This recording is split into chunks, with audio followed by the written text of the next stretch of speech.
tous, j'espère que vous allez bien. Dans cette nouvelle vidéo rapide et courte, nous allons parler de Object Property Shorthand, qui veut dire le raccourci de propriété d'objet. En fait, de quoi il s'agit concrètement? Ici, si je viens, on va dire, on a déjà fait pas mal de choses, donc là, bon, on va dire simplement, je vais juste enlever tout ça. Et donc là, je vais créer, on va dire une variable, je vais mettre ici const first name.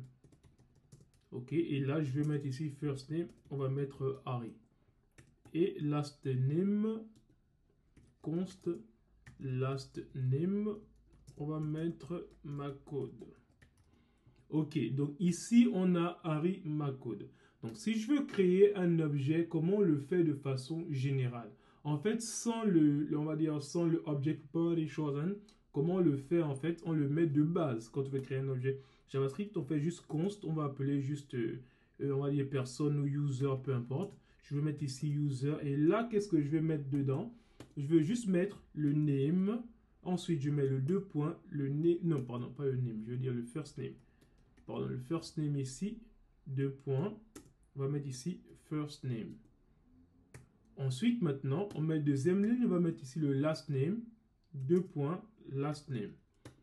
En fait, ici, si vous voyez, regardez, si je commande juste ça, si j'enlève juste ça, vous voyez, ici, si je viens là, regardez, en fait, normalement, il se colorie qu'en fonction de celui-là. Si vous voulez, l'élément de droite ici, c'est celui qui représente celui-là.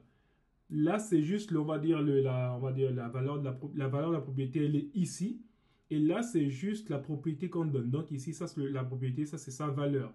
Donc ici, ça, c'est la clé, là, c'est la valeur. Et donc, si vous voyez dans cet objet, ce qui se passe, c'est que les éléments de droite représentent les différents champs. Vous voyez, quand je clique ici, il se colorie. Si je clique là, il se colorie là. OK.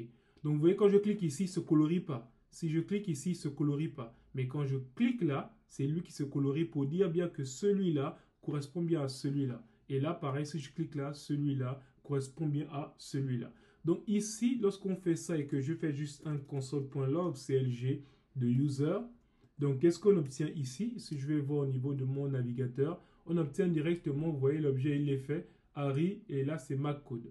Tandis que pour maintenant utiliser maintenant avec, on va dire, le Object Property Shorthand, ça veut dire, on va dire, le raccourci qu'on peut trouver, au lieu de faire la même chose, une fois que la valeur et la clé sont les mêmes, en fait, il suffit d'enlever un.